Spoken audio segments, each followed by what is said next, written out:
नमस्कार रश्मीताई. नमस्कार. जे आता तुम्ही उपोषणाला बसले समजा, बरोबर, तर तुमचं याच्यामध्ये हेतू काय? माझं हेतू काय नाही, मला दिबा पाटील साहेबांचं नाव पाहिजे, कारण का मी पुढच्या पिढीसाठी करते आणि उपोषण करण्याचा एकच हेतू आहे की जे माझ्या ताटात जो भात येते तो माझ्या बापामुळे येतंय. आणि दुसरी गोष्ट, मी जी इथे बसलेली आहे ती म्हणजे दिबा पाटील साहेबांमुळे. कारण स्त्रीगुण हत्या जेव्हा आलेली त्यावेळेला जी आताची कंडिशन सांगते रिअल मध्ये, एक मुलगी झाली की लगेच चेक करतात मुलगा आहे का, मुलगी असेल तर लगेच अबॉर्शन करतात. आणि खरंच सांगते त्यावेळेला जर या असताना तर मी इथे नसती. जी काय मी इथे आहे आणि बसली उपोषणाला ती फक्त माझ्या बापामुळं. म्हणून मी सांगते सर्व नवीन पिढीला की तुम्हाला ओळख नसेल तर लवकर ओळख करून घ्या, कारण का दिबा पाटील साहेबांनी आपल्यासाठी भरपूर केलेलं आहे. आणि खरंच सांगते मी त्या नावामुळं नाही तर माझ्या डोक्यात एकच आहे की मी शेतकरी म्हणून जी जगते ना ती माझ्या बापामुळं. तर जोपर्यंत नाव नाही भेटत आपल्या दिबा पाटील साहेबांचा तोपर्यंत मी इथून हलणार नाही. ज्या वेळेला माझ्या बापाची पाठी एअरपोर्टला लागेल आणि मला दाखवायला इथून नेतील तेव्हा मी हा उपोषण सोडणार आहे. कोणी मला जबरदस्ती करायची नाही इथून उठण्याची. जो करेल त्याच्यावरती काय कारवाई होईल ते आपण समोरासमोर दाखवू, कारण का आगरी जे बोलतात ना आगरी लोक, त्या आगरी लोक या उपोषणाला समजणार आहे प्रत्येकाला. तर मी सर्वांना सांगते की मला पाठिंबा द्या आणि आशीर्वाद द्या. मला तुमच्याकडून काहीही नको. मी काय घेऊन नाही आली आणि मी काय घेऊन नाही जाणार. मी फक्त माझ्या बापाचा नाव. ताई, जे आता तुम्ही उपोषणाला बसल्या बरोबर, तर इथले स्थानिक लेवलचे जे नगरसेवक अधिकारी आहेत कोणी- ते तुम्हाला सपोर्ट करतात का नाही? अजूनपर्यंत तर कोणी आलेला नाहीये आणि मला कोण येईल याची अपेक्षा म्हणून मी इथं नाही बसलेली. मी माझ्या भूमिपुत्रांसाठी बसलेली, जी माझ्या घरात माझ्या दारात जी शेती आहे ना माझ्या बापामुळे. आज जर जमिनी विकल्या आणि त्या जमिनीवरती आपण ज्या चैनी घालून फिरताव आणि या फॉर्च्युनर घेऊन फिरताव त्या बापामुळे फिरताव. आपल्या बापामुळे ना आपण फिरत. 12.5% आरक्षण भेटलेलं आहे तर बापामुळे भेटलेलं आहे. तर प्रत्येकाला ती जाणीव भेटली पाहिजे. मी कुठल्या कोण येईल मला हे करल, मला काही नको कोणाकडून, मला माझ्या बापाचं नाव पाहिजे. आता जेव्हा तुम्ही सकाळपासून इथे बसल्या उपोषणाला बरोबर, तर तुम्हाला कुठल्या स्थानिक नेत्यांनी भेट दिली, कोणी कार्यकर्त्यांनी भेट दिली? सर्वात प्रथम तर मी जेव्हा आली आणि त्याच्यानंतर खरंच सांगते भावनाताईचे मी आभार मानते. माझ्या आईसारखी ती धावत आली. जो पहिला जो हार घालायचा मला जो मान होता तो तिने जो म्हणजे देवाला जी पूजन करायचं होतं तो तिच्याकडून एक स्त्री म्हणून तिने मला एवढी मदत केली. खरंच प्रत्येकाला साथ देणारी भावनाताई सारखी बाई पुढे यावा, कारण का ती आली तेव्हा मी तो पूजन केलेला आहे. दुसरी गोष्ट, आता बालामामा आपल्याला भेटून गेलेले आहेत आणि आपली भूमिपुत्र तर माझ्या सोबतच आहेत, बघू शकता तुम्ही भरपूर. सर्वात प्रथम मला एवढा त्रास झालाय जेव्हा मला पोलीस स्टेशनला जाऊन जी परमिशन घ्यायची केंद्र सरकारला, चिंचपाडा जे सरपंच आहेत त्यांच्याकडून जी परमिशन पाहिजे होती. खरेच सांगते मी एवढे दिवस धावले आणि मला नव्हता काम होत, तर माझ्या बापासारखा धावत येणारा म्हणजे कांतीलाल कडू साहेब. खरंच त्या माणसाने मला एवढी मदत केली ना की माझ्या अक्षरशः डोळ्यातून पाणी येते. कोणी मला मदत नाही केली त्यावेळेला मला ह्या माणसाने मदत केली. तर हात जोडून मी त्यांची. आता जो तुमचं उपोषण आहे तुम्ही सांगितलं जोपर्यंत माझ्या बाबाचं नाव लागणार नाही बरोबर, तोपर्यंत मी इथनं हलणार नाही. तर अजून काय तुम्ही म्हणजे इकडच्या जनतेला कार्यकर्त्यांना काय संदेश देऊ शकतो? सर्वांना सांगू इच्छितो मी की तुम्ही लवकरात लवकर नाव देण्याचा प्रयत्न करा आणि जर नसेल द्यायचा तसाही मला सांगा, कारण का तो बाप आमच्या सर्वांसाठी रडला आणि अक्षरशः त्यांनी मरण तर शेतकरी म्हणूनच घेतलेलं आहे. तशी मी पण मरायला कमी पडणार नाही एक शेतकरी म्हणून, कारण का जेव्हा ते शेतकऱ्यांसाठी लढले तेव्हा 100 लोक जखमी झाले आणि 5 लोक मृत्युमुखी पडले. तर त्यात मला पण तुम्ही इन्व्हाइट करू शकता. मी पण मरण्यासाठी तयार आहे, पण मी माझ्या बापाचं नाव घेईन तेव्हाच मरत. ताईंनी जेव्हा आता सांगितलं की माझ्या बापाचं नाव लागल्याशिवाय मी इथनं हलणार नाही, यांची भूमिका ठाम आहे. आणि त्यांना सगळे गावकऱ्यावी झालं, कार्यकर्त्यांनी झालं, आपल्या सर्व भूमिपुत्रांनी ही मदत केली पाहिजे, त्यांना सपोर्ट केला पाहिजे, तरच आपल्या बापाचं नाव लागल, असं त्यांची ठाम भूमिका आहे. धन्यवाद ताई.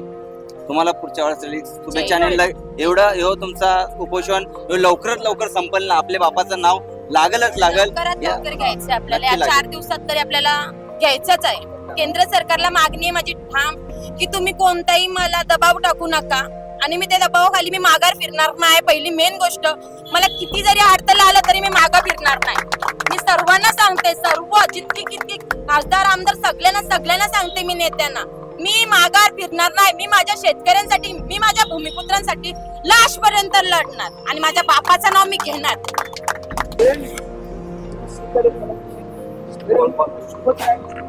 मी स्वतः आहे आणि मी सांगतो 2 दिवसात शासनाकडून किंवा कुठल्या जबाबदार लोकप्रतिनिधी यांच्याकडून जर या आंदोलनाची उद्देशाची दखल घेतली गेली नाही तर शनिवारी पुन्हा एकदा तिला पाठिंबा देण्यासाठी तुम्ही उपस्थित असेल, तुम्ही बहुसंख्येने असेल, तो हा सगळा रस्ताही बंद असेल, सगळं असेल. आणि त्यानंतर येताना 2 दिवसात माझी भूमिकाही ठरते.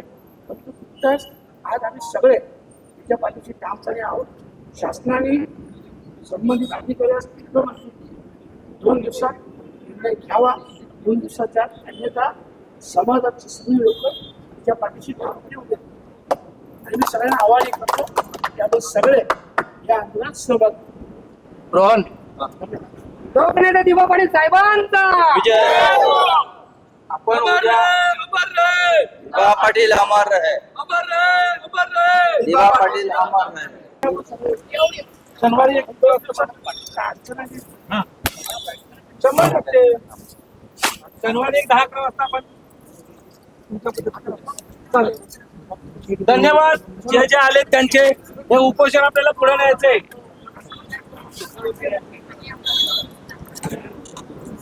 लक्षात घ्या, ताईची तलमल ही 1 दिवसाची नाही, ती बऱ्याच वर्षापासून या गोष्टी चालल्यात. दिवा पाटलांचं नाव मिळावं म्हणून ती बऱ्याच वर्षापासून ती धडपड. पण गेले 3 महिने आझाद मैदान इथं आंदोलन होता, जो कृती समितीच्या माध्यमातून सर्वपक्षी. त्या आंदोलनामध्ये ताई मला भेटली आणि त्या आंदोलनामध्ये ताई बोलली का आता बस झाली. आणि त्या दिवशी कृती समितीचे जे अध्यक्ष होते त्यांची तब्येत खराब झाली, हॉस्पिटलमध्ये गेले. आणि त्या दिवशी नंतर थोडा ठप्प झाला आमचा सर्वांचा. आणि त्या दिवसापासून ताई कॉन्टॅक्टमध्ये होती दादाच्या माझ्या, आणि त्या दिवशीपासून तिचा तोच एकच ध्येय 90 दिवस गेले का मला उपोषण करायचं आहे.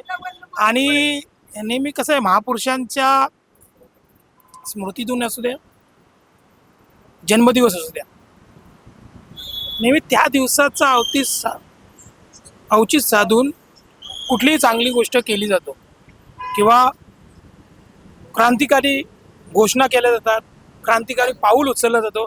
आणि तो क्रांतिकारी पाऊल रश्मीताईंनी आज उचलला आहे.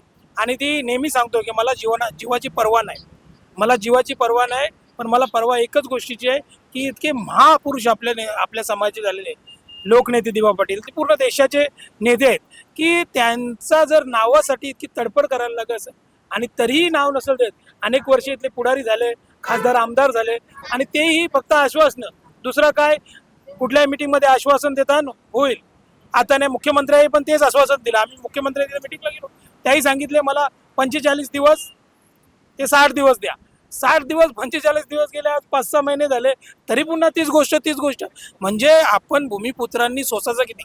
लक्षात घ्या, या देशाला सर्वात मोठा महसूल जर जात असेल तर आपल्या JNPT पोर्टमधल्या आपल्या बापाच्या जमिनीवर. आणि आपल्याला सर्व सुखसुविधा कोणी दिल्या तर दिवा पाटील साहेबांनी. नाही तर 15,000 एकरी जमीन घेऊन आज आपण पैसे संपून कुठं भिकारीची जिंदगी जगलो असतो.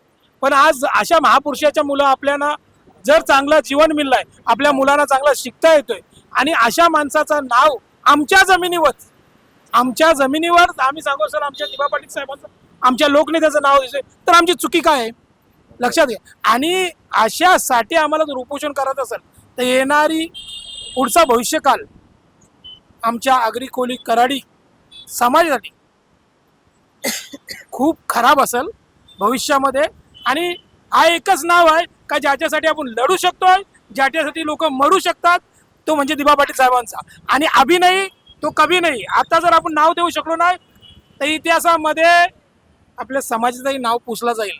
कारण मुंबईमध्ये मुंबई आगरी कोल्यांची होती. आज परिस्थिती काय, आगरी कोल्यांचं नाव आहे, लक्षात घ्या. आणि इथेही तीच परिस्थिती होणार आहे का ती मुंबई ही दुसरी मुंबई, लक्षात. त्याच्यामुळं हा रश्मिताईचा जो पाऊल आहे, जो आंदोलनाचा इशारा आहे, त्यासाठी सर्व आमच्या कुठल्या जातीचं नाव नाही, सर्व इथल्या भूमिपुत्रांचा सर्वांचा पाठिंबा आहे.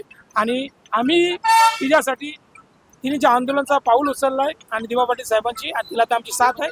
आम्ही आमची जीवन केलं तरी चालत, कारण तेही त्यांचं प्राणाची आहुती करायला निघाले, लक्षात घ्या. त्या काळात त्यांनीही मार खाल्लेला आहे. 81चे आंदोलन, या 84, मग त्यांनीही खाल्ले आणि तो आंदोलन आम्ही डोळ्याने बघितलेला आहे. मी छोटा होतो पण आंदोलन बघितलंय. मग त्यांनी जर आपल्या इतक्या गोष्टी करत असतील तर आपण काय करायला पाहिजे.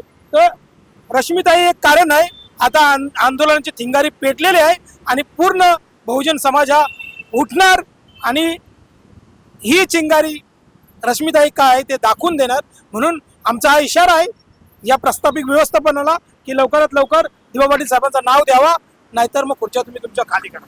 धन्यवाद दादा. ताई, तुम्हाला काय वाटतं याच्याबद्दल? खरंच रश्मिताताईने जो पाऊल उचललाय तो आपल्या प्रत्येक स्त्रीने, पुरुषाने, सगळ्यांनी, म्हणजे आपल्या ज्या इथे नवी मुंबईचे जे सर्व आगरी कोळी आहेत सर्वांनी तिला पाठिंबा द्यायला हवाय. आणि आक्रोशाने आता तर आपण एकदम संत गतीने चाललोय. तर माझा विचार आहे जर त्यांनी नाही दिलं तर सर्व आपल्या सगळ्या आगरी कोळी बांधवांनी एकदम जोमाने निघायला पाहिजे. माझी एकच इच्छा आहे, जर आज स्त्री भ्रूण हत्या फक्त नवी मुंबईसाठी किंवा आगरी कोळ्यांसाठी नाहीये, पूर्ण भारतासाठी त्यांनी लागू केले आणि स्त्री भ्रूण हत्या हे थांबवलेलं आहे. आणि आपल्याला जो मिळणारा 12.5% जो आहे तो त्यांच्यामुळेच आहे. नाहीतर आज आपल्या जागा तर गेल्याच असत्या आणि आपलं इथं अस्तित्वही नसतं आणि आपले 2,000 रुपये घेऊन आपण कुठे असतो काही माहिती नाही. तर दिबा पाटील साहेब आपल्यासाठी एक देवच आहे. माझं असं म्हणणं आहे की सगळ्यांनी या गोष्टीसाठी पाठिंबा भरभरून द्या, एवढीच कळकळीची विनंती. धन्यवाद ताई. ताई, तुम्हाला काय वाटतं? काय नाही, आम्हाला तर एवढंच वाटतंय की आम्ही पण पनवेलचे स्थानिकच आहोत, तर आमच्या दिवा पाटलांचं नाव हा आमच्या विमानतळाला लागायलाच पाहिजे.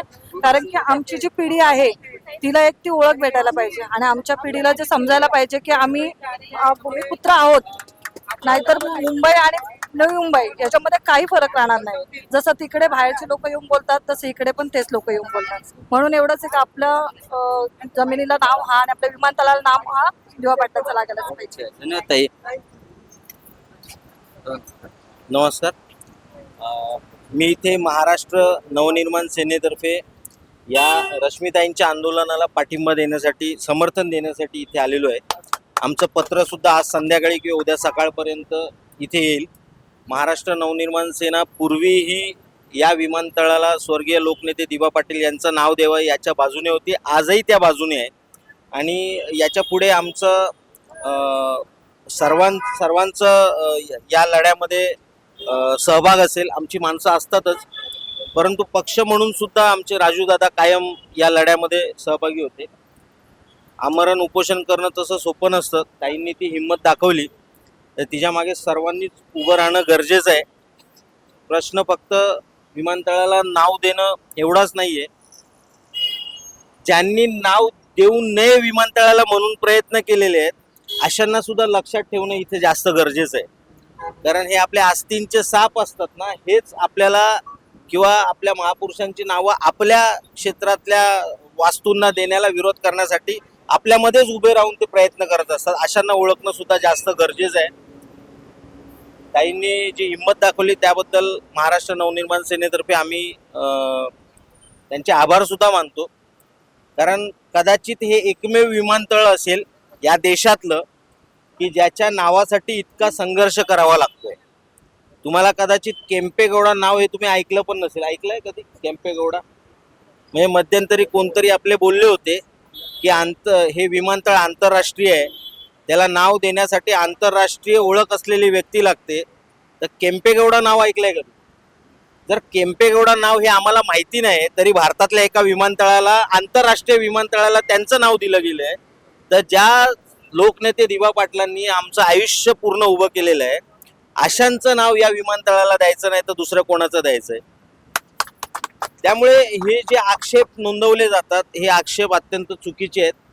असं काही नसतं. एकदा सरकारने ठरवलं आम्हाला यांचं नाव द्यायचं आहे, मोढेरा स्टेडियमला नरेंद्र मोदींचं नाव देताना जर कोणती अडचण येऊ शकत नसेल तर मग नवी मुंबई विमानतळ हे स्वर्गीय लोकनेते दिबा पाटील यांच्या नावाने ओळखलं जाण्याला काय अडचण यायला पाहिजे?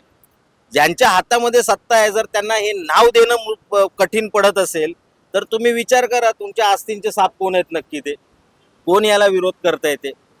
2-2 महिन्यामध्ये आम्ही नाव देऊ सांगून जर नाव दिलं जात नसेल ना एका मुलीला, एका बहिणीला त्याच्यासाठी आमरण उपोषण करावं लागत असेल तर ही आपल्यासाठी सुद्धा नामुष्कीची गोष्ट आहे की इतक्या वर्षाचा संघर्ष ज्या दिबा पाटील साहेबांनी आपण झेंडा बनवलेला, रक्ताळलेला झेंडा बनवलेला आहे, ही निशाणी आहे की आपल्या सर्वांसाठी आपल्या जमिनीला भाव मिळावा, आपलं चांगलं पुनर्वसन व्हावं, याच्यासाठी ज्या दिबा पाटलांनी स्वतःच्या अंगावरती गोळ्या झेलल्या आहेत त्यांचं नाव आपण अजून गेले 5 वर्ष, 6 वर्ष, 10 वर्ष संघर्ष चालू आहे एका विमानतळाला देण्यासाठी. ते आपल्याला जमत नाहीये. त्यामुळे यावरून आपण विचार केला पाहिजे, आपला संघर्ष सुद्धा अजून टोकाचा करणं गरजेचं आहे. आपण भरपूर निवेदनं दिली, उपोषणं केली, आंदोलनं केली. आता थोडेसे वेगळे प्रकार करणं गरजेचं आहे. मागे आमचा एक मोर्चा झालेला महाविकास आघाडीचा, त्यावेळी त्याच मोर्चा म्हणजे तो संपताच आम्ही सर्व नावं जी नवी मुंबई विमानतळ अशी नावं महानगरपालिकेने रंगवली होती ती काळी करायला सुरुवात केली होती. पण हे प्रकार सातत्याने होणं गरजेचं आहे. जोपर्यंत तुमचा संघर्ष तीव्र आहे हे शासनाला दिसत नाही तोपर्यंत ते त्याच्यावरती सहानुभूतीपूर्वक विचारच करत नाहीत. एक जल्लीकट्टू आठवतं तुम्हाला? आपल्याकडे बैलगाडा शर्यती बंद झाल्या, आपण बोंबलत होतो. तिकडे तामिळनाडूमध्ये जल्लीकट्टू बंद केली. तिकडचे सगळे नेते, सगळे अभिनेते रस्त्यावर उतरले आणि त्यांना सर्वोच्च न्यायालयाचा निर्णय बाजूला ठेवून जल्लीकट्टू पुन्हा सुरू करावी लागली. ही ताकद असते समाजाची, एकत्र येऊन जर लढले तर. फक्त ही एकी अशीच राहू दे, आज ना उद्या यश मिळणार, नाव तर लागणारच, त्यांच्या बापाला पण नाव द्यावं लागणार आहे. त्यामुळे ते फक्त त्याला वेळ लागतोय, हा वेळ कुठेतरी तो लागू नये ही आपण काळजी घेणं गरजेचं आहे. यापुढच्या प्रत्येक लढ्यामध्ये महाराष्ट्र नवनिर्माण सेना ही कायम सोबत असेल एवढंच मी सांगतो आणि थांबतो. धन्यवाद साहेब. मी धीरज कालेकर, आगरी समाज विकास संघाचा मी संस्थापक आहे. तसेच मुंबई जी उपनगर भूमिपुत्र महासंघ आहे त्याचा मी अध्यक्ष आहे. आता वास्तविक विषय सगळ्यांना माहिती आहे. जास्त बोलण्यात म्हणजे ताईला पण आपल्या पहिला मी ताईच्या हिमतीला दाद देतो की तिने तेवढी मोठी हिंमत दाखवली आणि उपोषणाला बसली. जे मर्दांचं काम तिने केलं म्हणजे आम्हाला ती नामुष्कीची गोष्ट आहे. वास्तविक तिने काम केलं तर तिच्यासाठी एकदा टाळ्या होऊन जावं सगळ्यांच्या. आम्ही फक्त एवढंच सांगायला आलो की आगरी समाज विकास संघ, चुनाभट्टी आणि भूमिपुत्र उपनगर महासंघ यांच्या वतीने मी अधिकृत तुम्हाला पाठिंबा देतो. त्याचं एक पत्र एक उद्या किंवा संध्याकाळी तुम्हाला आम्ही पत्र देऊ पाठिंब्याची. काही कसली मदत लागली आम्ही येऊ. तुम्हाला आमच्यापर्यंत यायची गरज नाही, आम्ही तुमच्यापर्यंत पोहोचू. फक्त या पाठिंब्याला आमच्या मुंबईकरांचा पाठिंबा आहे. कारण दिबा पाटलांचं नाव लागावं हे आमच्या अस्मितेचा आणि अस्तित्वाचा विषय बनलेला आहे. त्यामुळे ह्या आमरण उपोषणाला आमचा पाठिंबा आहे. आई एकविरा चरणी मी हीच प्रार्थना करतो की या उपोषणाला, या ताईच्या त्यागाला, ताईच्या बलिदानाला यश मिळो आणि लवकरात लवकर विमानतळात दिबा पाटील साहेबांचं नाव मिळो अशी सद्बुद्धी सरकारला देऊ. मी अशीच आई एकविरा चरणी प्रार्थना करतो. धन्यवाद साहेब. बोलबालाच्या टीमचं पहिल्यांदा मी स्वागत करतोय. कारण या पनवेल परिसरामध्ये मीडिया विकली गेली. मी एकटा लढतोय मला माहिती आहे. तुम्ही फार धाडसानं आलात म्हणजे तुमच्यापर्यंत पाकिट पोचलं नाही असं मला वाटतं.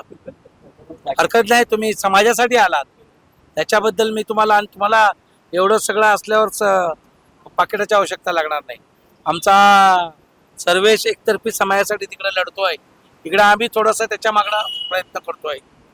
रश्मितानं खूप धाडस केलंय. खूप धाडस केलंय म्हणण्यापेक्षा मोठं धाडस केलंय. कारण राज्य शासनाला, केंद्र शासनाला आव्हान देणं, प्रवाहाच्या विरोधात वाहत जाणं, प्रवाहाबरोबर प्रेतही वाहत जातात, पण प्रवाहाविरोधात लढण्याची जिगर त्यांच्यामध्ये असते. जी माणसं असतात, जिवंत माणसं, ती प्रवाहाविरोधात लढतात. रश्मितानं ते धाडस केलंय. तिनं मला सांगितलं की आंदोलन दादा करायचं आहे. मी तिला म्हटलं बाबा आंदोलन फार तुझं पहिलं आंदोलन आहे, पण मला एक आनंद आहे की या तिच्या आंदोलनाचा समाज म्हणून एक घटक होत असताना आज तिला किमान आत्तापर्यंत 500 लोकांनी पाठिंबा द्यायला इथं उपस्थित राहिलेत. एखाद्या राजकीय नेत्याला 500 लोक जमवण्यासाठी 500 रुपये प्लस बिर्याणी प्लस गाडीची व्यवस्था प्लस पदाधिकारी पदाचं आश्वासन द्यावं लागतं. पण बिचारीने तिनंही कोणाला आश्वासन दिलं नाही आणि मीही कोणाला आश्वासन दिलं नाही. ही पहिली उपोषणकर्ती आहे तरुणी की जी बिचारी सकाळपासून तो आमचा किरण एक आहे, रोहन आहे, बाकीचे तो आमचा निखिल आहे आणि सचिन केने असतील, बाकीच्या लोकांनी इतकी मदत केली की हे मंडप सुद्धा आम्हाला बांधावं लागले. तिनं सांगितल्याप्रमाणे पोलीस प्रशासन असेल किंवा इतर ग्रामपंचायत पासून सगळ्यांनी सुरुवातीला विरोध केला, पण शेवटी मला फ्रंटवर यावं लागलं. मला यायचं नव्हतं. माझं मत होतं की माझा एक वेगळा विचार आहे, माझा एक वेगळा लढण्याचा बाणा आहे. माझ्या ज्या काही वाईट गोष्टी असतील किंवा वाईट पाठिंबा असेल, लोकांचा माझ्याकडे बघण्याचा दृष्टिकोन असेल, तुला त्याचा फटका बसू नये. कारण मी धाडशी आहे. मी तुमच्या आमदारांना घाबरत नाही, खासदारांना घाबरत नाही, तुमच्या मंत्र्यांना घाबरत नाही, तुमच्या मुख्यमंत्री साहेबांना घाबरत नाही आणि पंतप्रधान. माझ्याकडे असं लपवण्यासारखं काय नाहीये. या देशाचं या समाजाचं जो चांगला करेल मग तो कोणी असो त्याला शरण जाणारा मी आहे.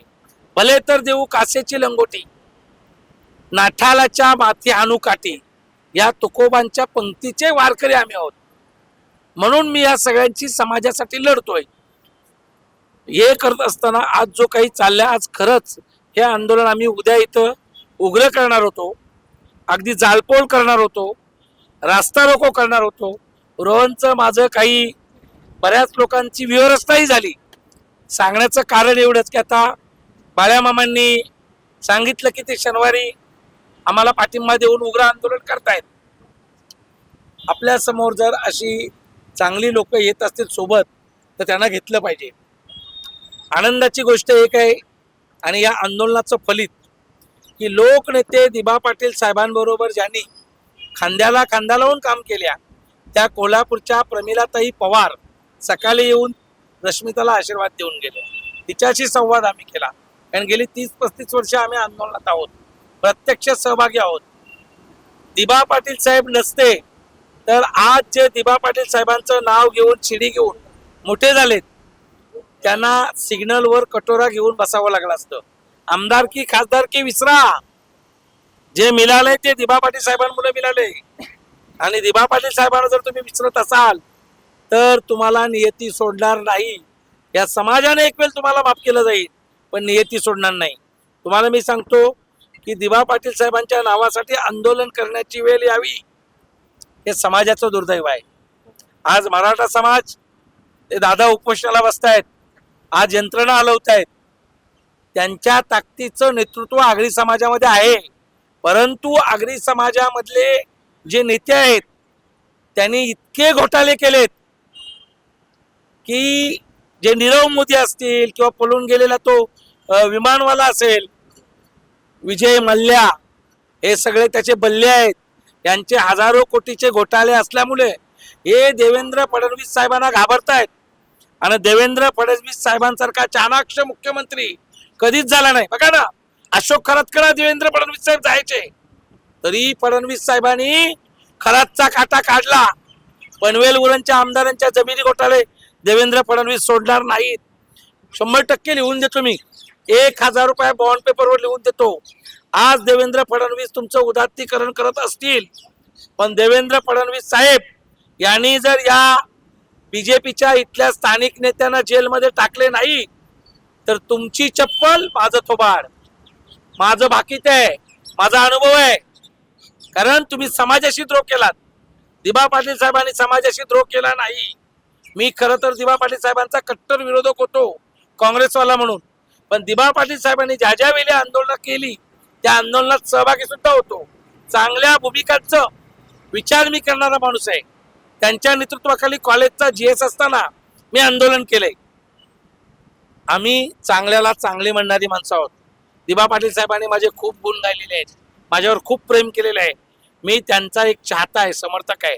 बाकी काय सगळ्यांना मी मदत केली. हे सगळे आयत्या बिलावरचे नागोबा आहेत. या नागोबांना टेचल्याशिवाय लोकनेते दिबा पाटलांचं नाव विमानतळाला लागणार नाही. आणि त्याच्यासाठी हे आता आमची भूमिकन्या जी आहे हे आता अग्निकन्या झाली. द्रौपदीमुळे महाभारत घडलं, आता विमानतळाचं महाभारत माझ्या या बहिणीच्या नावानं ही अग्निकन्या आहे. रश्मिता पोपेटा ही आजची अग्निकन्या आहे. धन्यवाद. तुम्ही मला बोलण्याची संधी दिली. सर्वप्रथम बोलबाला न्यूज बद्दल मी बोलतो की मी तुमचं न्यूजचं बऱ्याचशा बातम्या बघतो. तुमचं आता म्हणजे आपल्या आगरी कोली कराडी समाजासाठी एक नवीन व्यासपीठ तुम्ही तयार केलंय, त्याच्याबद्दल तुमचे आभार. की प्रत्येक कलाकाराला तुम्ही संधी देताय आणि प्रत्येक कलाकाराला एक व्यासपीठ तुम्ही दिलाय. आणि तुमचा हा जो बोलवाला चॅनल आहे हा खूप प्रसिद्ध व्हावा, संपूर्ण महाराष्ट्रामध्ये प्रसिद्ध व्हावा. आणि तुम्हाला समोरून दुसऱ्या लोक यावेत आणि बोलावेत की आम्हाला आमची बाईट घ्या तुम्ही. एवढा तुमचा हा चॅनल सुप्रसिद्ध व्हावा. तुम्ही खरोखर पहिल्यांदा आभारी आहे की तुम्ही आंदोलनासाठी सुद्धा पुढे राहिलात. कारण की आपण आपल्या चॅनेलचा तोच उद्दिष्ट आहे की आपल्या समाजासाठी जे घडतंय, समाजात जे चालू आहे त्याचा बोलबाला कसा करायचा, हा आमचा उद्दिष्ट आहे. हा तुम्ही जो आता बोललात की बोलबाला कसा करायचा, तर अशा कार्यक्रमांसाठी, आंदोलनांसाठी किंवा निषेध कार्यक्रमांसाठी ज्यावेळी आम्ही पत्रकारांना संपर्क करतो त्यावेळी आम्हाला बरेचशा प्रश्नांना सामोरे जावे लागते. का पाकिट काय, पण तुम्ही बोलबालावाले एकमेव असे दिसताय मला की रश्मितानी तर तुम्हाला कोणतं पाकिट दिलं नाहीये, आम्ही कोणतं तुम्हाला पाकिट दिलं नाहीये, तरी सुद्धा तुम्ही तिच्या आंदोलनासाठी आलात. त्याच्यासाठी तुमचे पहिले आभार मानतो. आणि मी समस्त आगरी कोळी कराडी कलाकारांच्या वतीने रश्मिताला समर्थन देतोय. माझ्या एकविरा कला क्रीडा सामाजिक शैक्षणिक संस्थेतर्फे समर्थन देतोय. माझ्या EKS 09 स्टुडिओ प्रोडक्शन तर्फे मी समर्थन देतोय की रश्मिताचा हा आंदोलन लवकरात लवकर यशस्वी व्हावा आणि उद्याच तिच्या या मागणीला यश भेटावा अशी अपेक्षा करतोय. कारण की आम्हाला तिचा जीव महत्वाचा आहे. आणि सरकारला विनंती आहे की तुम्ही अंत बघू नका. भूमिपुत्रांचा एक मुलगी आंदोलनासाठी बसली याचा अर्थ तुम्ही हा विचार करू नका की किती बसते आम्ही पण बघू, असे विचार, वाईट विचार मनात आणू नका. विनंती आहे तुम्हाला, कारण की जीव सुद्धा महत्वाचा तेवढाच आहे.